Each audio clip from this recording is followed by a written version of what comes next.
ও বন্ধুরে, জিবরাইল আলাইহিস সালাম বলেন, আল্লাহ গো, আমি দেখতেছি আমার সামনে একটা নূরের মঞ্জিল মোবারক দেখা যায়। আমার আল্লাহ কয়, জিবরাইল তুমি এই নূরের মঞ্জিলের কাছে যাও। জিবরাইল আলাইহিস সালাম নূরের মঞ্জিলের কাছে গেলেন। যাওয়ার পরে রে বাবা, জিবরাইল আলাইহিস সালাম কয়, আল্লাহ আমি তো আসলাম।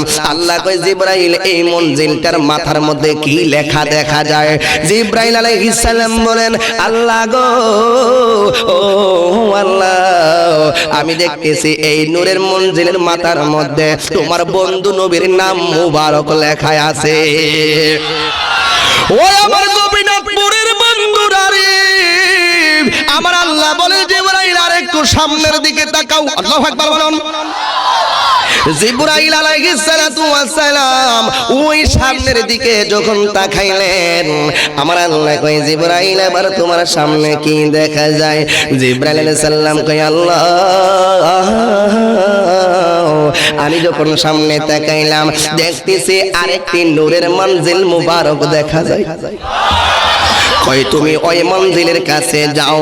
জিবরাইল আলাইহিস সালাম 600 ডানা লইয়া সেই মঞ্জিলের কাছে গেলেন। যাওয়ার পরে আমার আল্লাহ বলেন, জিবরাইল রে, ও জিবরাইল তুমি যে দ্বিতীয় মঞ্জিলের কাছে আসিলা, এই মঞ্জিলের মাথায় কি লেখা দেখা যায়? জিবরাইল আলাইহিস সালাম বললে, একটু সামনে যাও। কত মোহব্বত দেখেন। আর একটু সামনে তাকাও। জিবরাইল আলাইহিস সালাম বললেন, আল্লাহ গো, সামনে তাকাবো ঠিক আছে, কিন্তু যাওয়ার আগে তোমার একটা মোহব্বতের প্রশ্ন করতে চাই, যেহেতু আজকে মোহব্বতের লেনা দেনা হচ্ছে। কন্যা সুবহানাল্লাহ।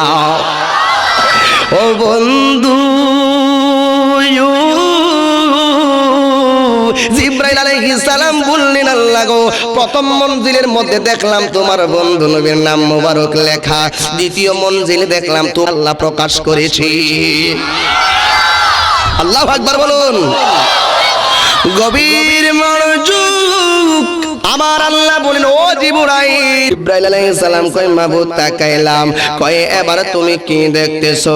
কয়, এখনো তো দেখতেছি গো আল্লাহ, এখানেও তো একটা নূরের মঞ্জিল মুবারক দেখা যায়। এবার আমার আল্লাহ কয়, সেখানেও তুমি যাও। ইন দ্য মিন টাইমে আমার জিবরাইল আলাইহিস সালাম আল্লাহকে প্রশ্ন করেন, আল্লাহ গো, ও আল্লাহ, একটা মঞ্জিল থেকে আরেকটা মঞ্জিলের দূরত্ব কতটুকু? আমার আল্লাহ কয়, একটা মঞ্জিল থেকে আরেকটা মঞ্জিলের দূরত্ব 500 বছরের রাস্তা।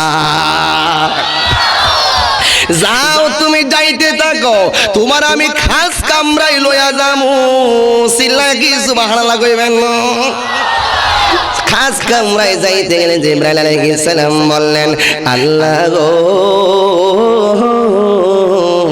তুমি যে আমার খাস কামরায় নিবা, এইরকম মঞ্জিল যদি পাড়ি দিতেই থাকি, একটা মঞ্জিল থেকে আরেকটা মঞ্জিলের দূরত্ব তো 550 বছরের রাস্তা।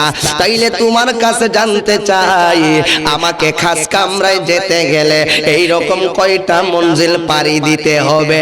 আমার আল্লাহ বললেন, ও জিবরাইল, আমার খাস কামরায় যদি যাইতে হয় এইরকম ভাবে 750 মঞ্জিল পাড়ি দিতে হবে।